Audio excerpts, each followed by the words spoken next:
Good morning, everyone. So, for today, we'll be discussing the Module 2, the basic switch and end device configurations.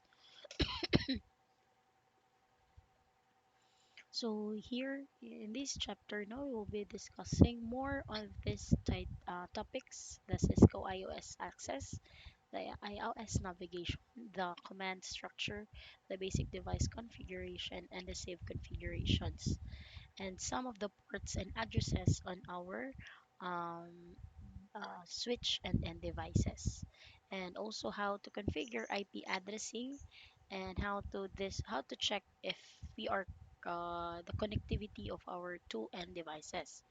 So in a Cisco iOS access, we have this what we call as operating systems. So in our operating systems, we have these three: the shell, wherein it is the interface which we as a user request for a specific task from a to our to the system. So also there is also a kernel, which is this located between the hardware and the software of a computer, and manages how those hardware resources to meet the software requirements. And also those hardware, third is the hardware, wherein it is the physical part of a computer, wherein it includes underlying electronics components. So in Cisco, now we have what you call as GUI. When you say GUI, that's a graphical user interface. So it is what we as a user see, and this is how we interact with the system using some graphical icons like what you have seen here: graphical icons, menus, and these windows. So typically, no, a GUI must be a user friendly, and it needs or requires less knowledge of the underlying command structure that controls the system. Example of those windows, or I mean of those GUI, are sim Windows, Mac OS for Apple users, Linux, and Apple iOS, and the Android. So those Androids are for cell phones. So GUI, no, can fail, crash, or simply not operate as specified. For there are some other reasons like network devices, which are typically accessed through our command line interface. So what is the purpose of an OS?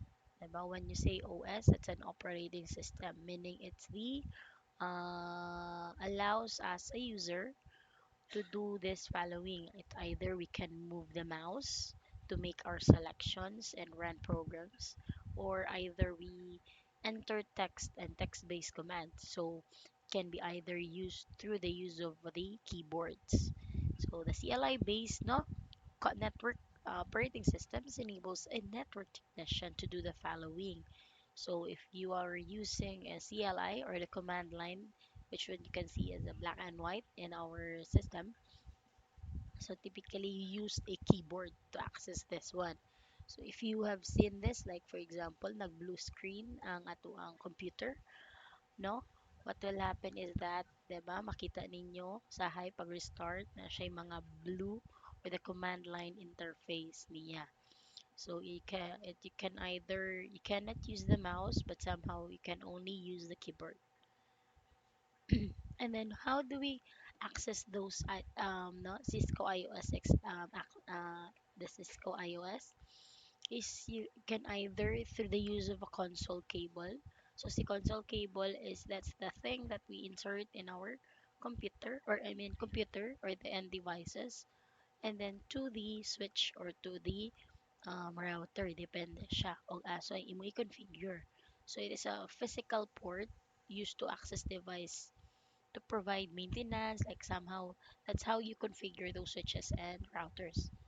And then also you can also use the secure shell or the SSH. Later on now will be you will be exposed with the SSH, no, which in it establishes a secure remote CLI connection to the device, or through a virtual interface over a network. So this is the most, see, SSH is the most recommended method for remotely connecting a device. And we also have this telnet. See, telnet is the one establishes an insecure remote command line connection to a device over the network. And then we also have this terminal emulation program. So, kanin siya, no? We have different emulator. So, it can, sa ato ang laboratory, you will be using either PuTTY or the Teraterm. So, si Teraterm or si PuTTY, those are called terminal emulation program. So, this allows us to connect to a network device by either using the console port or using an SSH telnet connection. So these are somehow several terminal emulation programs to choose from. So natay secure CRT, pero sa ato ang laboratory, we'll just only be using either PuTTY or the Teraterm. So here's a PuTTY, no, or the Teraterm. You need to choose on what specific computer, or I mean port, you will be using. So we also have this iOS navigation. So iOS navigation, so those are those primary commands in our iOS. So meaning, if we try to insert our console cable to import, for example, to the switch, so makita nato is this one here, kaning switch. And if you try to input a router, inani pa din yung makita. But as soon as you enter a particular device or a network device, example a switch, inani ninyong makita, and then that is where ang first thing nyo makita is the user exec mode, meaning this interface here, or this allows you to only limited commands for basic monitoring commands, and these are somehow identified by the CLL prompt that ends with the kanisha, kaning more greater than. So after that, if you try to do a kaning configure terminal, so or you enable it. So after ninyo ma-enable, pag ma-enable na ninyo, you enter dayon to the privilege exec mode. So privilege exec mode, no, allows access to all commands and features. So they somehow identified by the command line prompt that ends with the kaning murag hashtag na symbol. So after here, pag sulod ninyo, pag inani, pag magbutang mo command ka enable, mosulod dayon mo sa privilege exec mode. So si privilege exec modes na din siya hashtag. So mo na inyohang ti mailhan. So after that, pag man ninyo enable, so nang man nag-enable, no, makasulod na mo sa privilege exec mode. After that, you go to the, this is how you do or you need to configure. So since nakasulod na mo pero dili mo makakita unsa nahitabo sa inyong router or sa ang mga ports available in your particular network device. So what you need to do is you need to go to the or configure terminal, or you need to configure that particular terminal. Just need to use the or configure terminal na command para mosulod mo sa global configuration mode. So global configuration mode is used to access configuration options in the device. So here, pag mahuman mo sa configure terminal, you will then enter or makasulod din mo ani nga interface. Kung inani na din iyahang forma for us sa switch. And then after that, if you want to go inside a particular interface or particular line, then you can use this one. The so the line configuration mode allows you to configure console, SSH telnet, or auxiliary access. So here, just need to specify a particular port kung unsa mo. Example, configure line SSH. Ana, kung mato mo sa SSH. So, dili nga part. So, kanida yon. Next is the interface configuration mode. So, interface configuration mode is if you try to enter or gusto na mo na i-configure to that particular interface. Example, inyong PC is napansak sa F01 or Fast Ethernet 1. So, in your interface, in your configure terminal, dapat Mingon mo nga interface. So interface F01. So meaning you enter the fast Ethernet 1. So kato pag maingon ang fast Ethernet 1, inani din ang mahitabo pag after ato nga kuan nga command. So mahimo na siyang fast Ethernet 01 or I mean switch config if na siya if dayon. So that is the interface configuration mode. So it is somehow used to configure switch port or interfaces. So we also have this different navigation between iOS modes. So 'di ba kaganina si privilege exec mode is katong na ay greater than. So after you do the enable, it will automatically go to the like gikan sa exec mode, it will pag mag enable, it will automatically go to the privilege exec mode. So after the privilege exec mode, if you wanna move in or out to a global configuration mode, you just need to do the configure terminal nga command. Kani configure terminal command. So si configure terminal command, pag imo nang ibutang dire, config t, dire mo configure terminal ka. So masulod na din ka dire. Gana na siya switch and config. Then if you wanna exit or you wanna go back to the privilege exec mode, you just need to type in exit. Okay, pag mag exit, exit din siya balik sa privilege exec mode. Since there are some commands, no, madili na to ma-access in the privilege exec mode or sa global configuration mode. And then, kung example na namo danhi sa global configuration mode, what you need to do and you want to enter or you wanna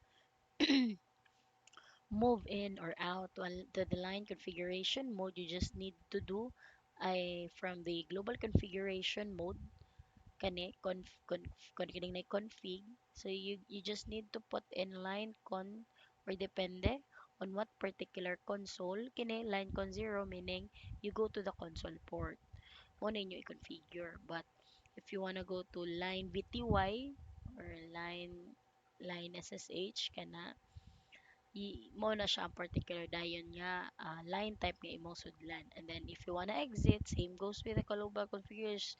Kung gusto ka mo atras or move in or move out, you just need to do the exit nga command.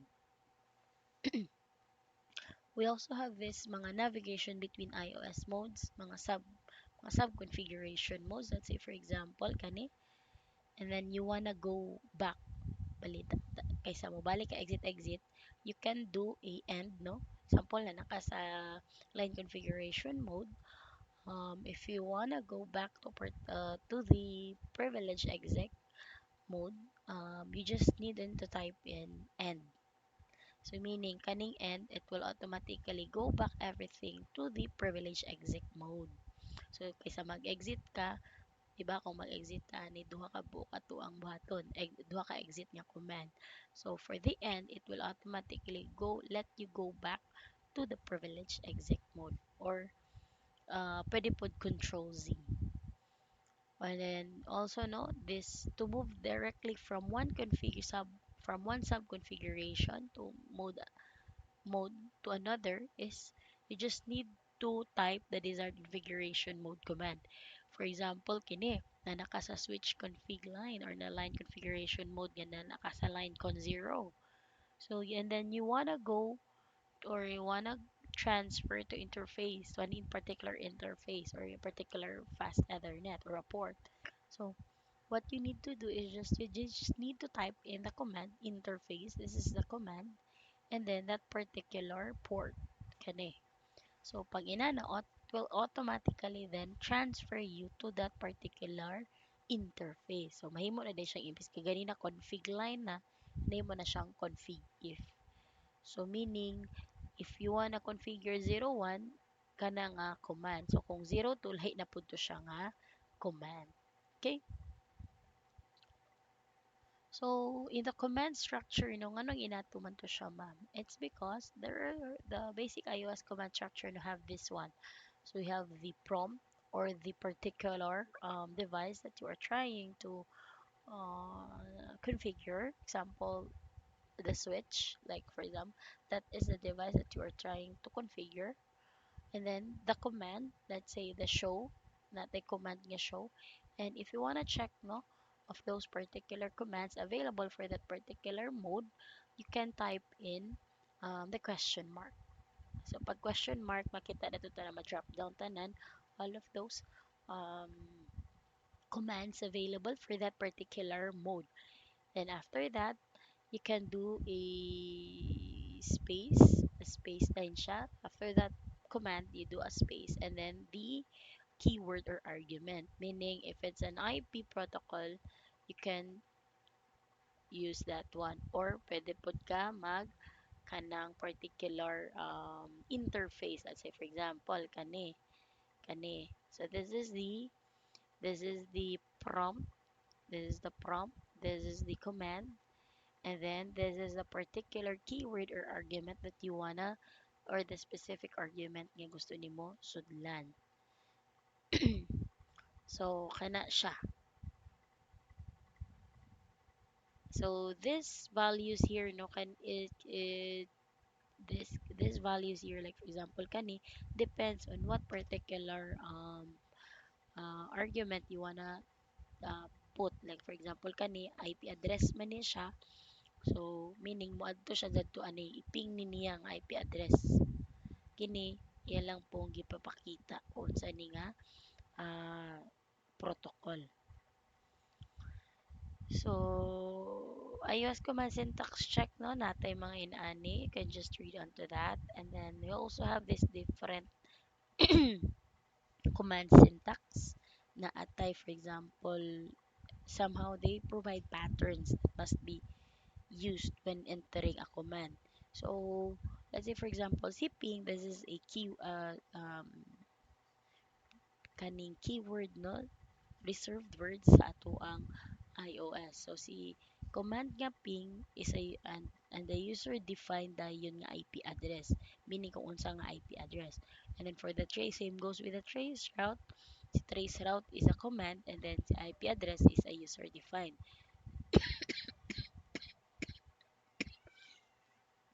So napatay inani no, kung boldface mo na siya ang mga commands and keywords. Kung maka-italic, these are somehow you need to supply those arguments um, for you to configure. Let's say for example ang IP address 192.168 ana or ang value like for the line con 0 kato siya. Dayon kung naka square brackets na siya no, ang imuhang keyword or argument, that is a optional element. Meaning optional lang siya, pwede siya wala. Pero kung naka-braces, that is a required element. So, dapat mag-provide ka og values for that. So, we also have this different help features. So, that's what I have mentioned earlier. If you want to check on the following commands available for that particular mode, you can use the question mark. Kini meaning imong i-check tanan kana question mark. So pag mag question mark ka ana mugawas din ni sila kung unsay available nga command or arguments or keywords for that particular mode. And then there are also markers like for example na error ka nasayop ka pagkabutang or nasayop nimo pag-type. So iyan ang ibutangan no nga kini siya nga marker or diri nga part of your code or your command that you've created or you have inputted has an error here. So you check onto that kung unsay error ani niya. Okay? And then also we also have this mga hotkeys and shortcuts. So let's say for example, configure terminal. So taas kayo no, type na configure terminal. So what will happen? We have this mga hotkeys and shortcuts. So like for configure terminal, you can just use the conf conf mean shortcut for configure. So conf and then the T is for the terminal. But there are some commands that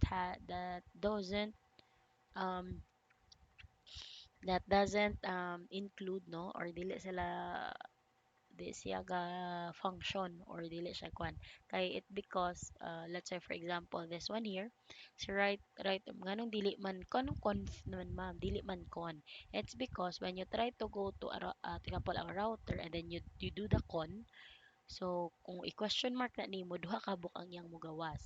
The configure, kini si configure and si connect. So what will happen is that maglibog siya asa nga command ang imong gipasabot. So what will happen is pag ma-confuse siya, di siya kabalo. Mo nang ambiguous command, meaning di pa kaayo klaro daw. So mo na, it's either, di ba, sunod sa N, C-O-N, C-O-N, pareha sila.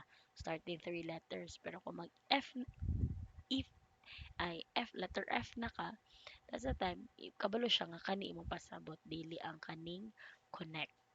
Okay, same goes here. So, pag terminal, so kung pag conf, imo po na i-question mark, you try to explore that one. Wala laing T, letter command that starts with the letter T. That is only the terminal na command. So, mo na siya may tabo. Okay? So, we also have this mga hotkeys, left arrow, and all of that. So, you can just try to that one, to do that one. And then, mga hotkeys and shortcuts, we also have this one, kani, and then others. Kana, you can just explore it by yourselves na lang, just to one. But those some, but what I have discussed is those are the some mga nice nga, or you need, if you wanna return a particular command, or pwede ninyo kanang ma'am na wrong, pwede nyo, kung gusto nyo ibalik, you can do a no nga command, meaning if you have configured a host name and then you wanna erase or remove a particular host name, it's either you do a host name and then you override it, or you can remove it by doing a no nga command, adding a particular example host name, so may kag no host name, automatically iyan ang i-remove ang host name. And then also now we have this password guidelines, that the use of weak or easily guessed password are a security concern. So, but here, most of our course we use a simple password just a Cisco or class. So, as I always mention, the password should be, when we create a router, or as when we are asked for a password for a particular device, or diri sa ato ang mag-configure ta sa atong router and switches sa laboratory, sa atong laboratory, no, ang ato laging i-password, it's either Cisco or class, para dili ta maglibog. Kana lang yun siya, duha nga mga passwords. But for actual, like you're configuring, you're an network administrator, you need to configure a particular nga sakto yun nga mga passwords. But for academic purposes, which you need to use Cisco and class. So how do we configure password? You can just go here. You could go to you configure the terminal. You go to the line console 0, and then this is how you configure the password using the password sys. So the password nga command, and then the password itself. And then the login para makasulod ka, and then end.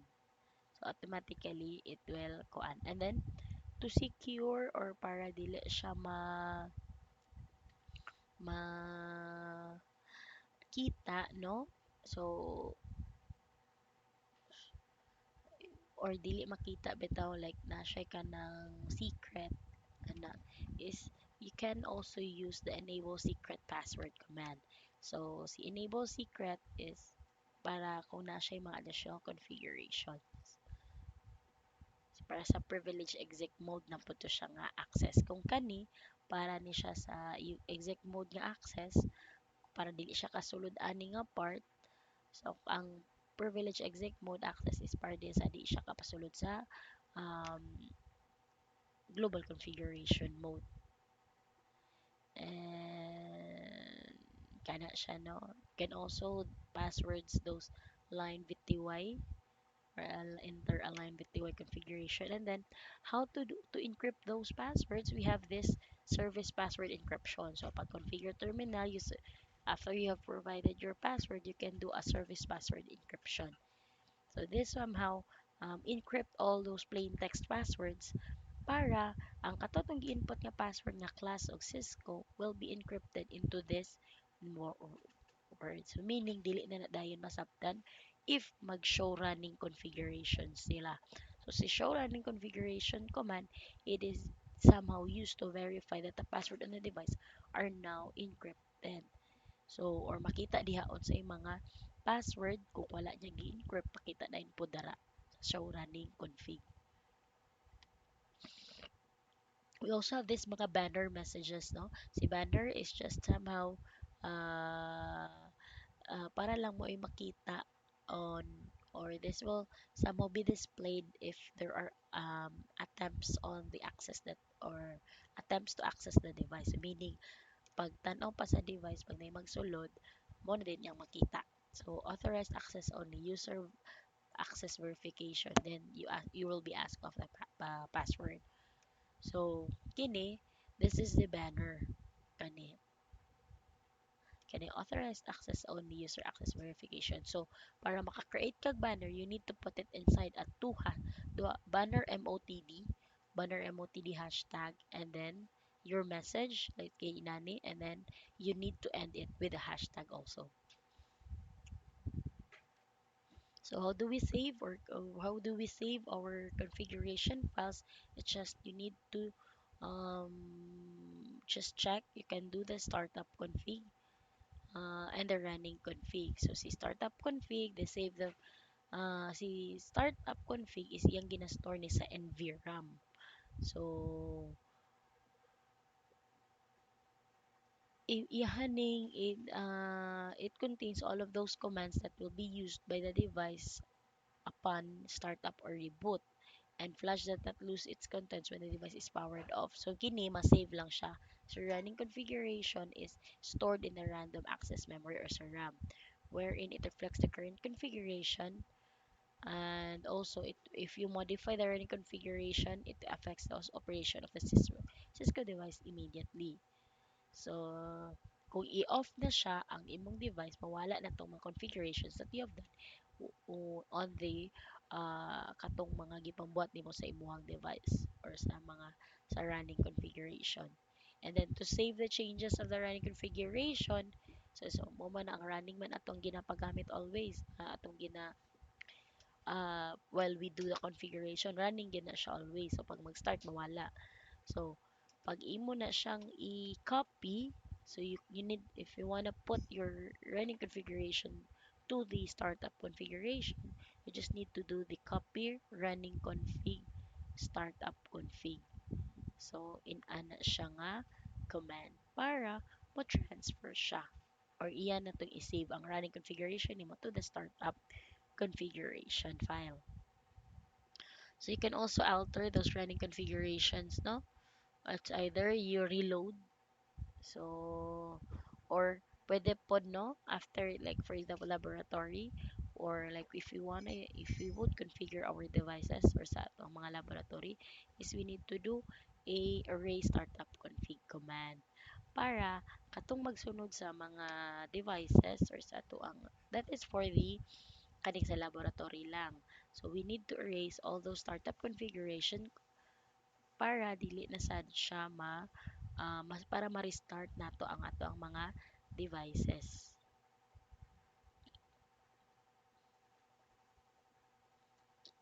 And then also, no, you can also save those configuration files to a text file. So this somehow you can open the emulator like si Potty, no? You can you can check of the file name, or you can put your own file name and just need to check on asa dapat siya asa iyang location on your computer.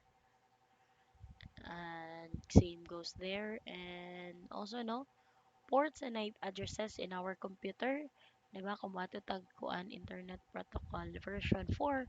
So unsa man ni siya pag makita, just need to go to your computer, and then after that you go to the TCP/IP protocol or the network settings ba na siya, basta ka na siya.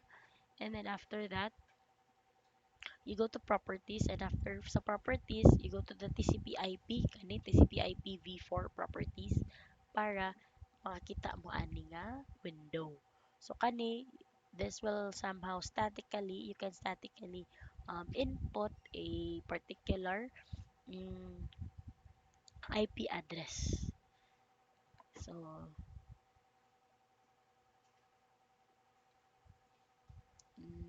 for the same goes with the TCP IPv6 no kanipod siya. So just duha man na siya magsunod TCP IPv4 and the TCP IPv6. So napot yung mga interfaces and ports kana. No, we have already discussed that one. How do we configure no IP addressing? We also have this manual IP address configuration for end device. Kani. So you just need to go to the control panel, network sharing, center, and then the change adapter settings and choose on the properties. So if since if we're using a Wi-Fi or typically we'll be using Ethernet cable, no, just need to go to the Ethernet dili sa Wi-Fi ka mag-change para dili siya para sakto ang imuhang ay at butangan og IP address. Okay, just go to the properties and then local area connection properties and na pili na yung TCP IPv4 ba or IPv6. Or there are also no automatic IP address configurations. Let's say imo siyang i-save as kaning obtain DNS. Kini this is a static meaning ikaw nag-input. While this one here sa ubos, they somehow let you obtain a DNS or domain name system server siya magbuot sa tuang IP address. So also now we have this switch virtual interface configurations wherein this is the to access the switch remotely an IP address and subnet mask must be configured on the SVI. So para remotely ma-access nato is we need to enter the interface VLAN 1 command in the global configuration mode and we assign those IP address. So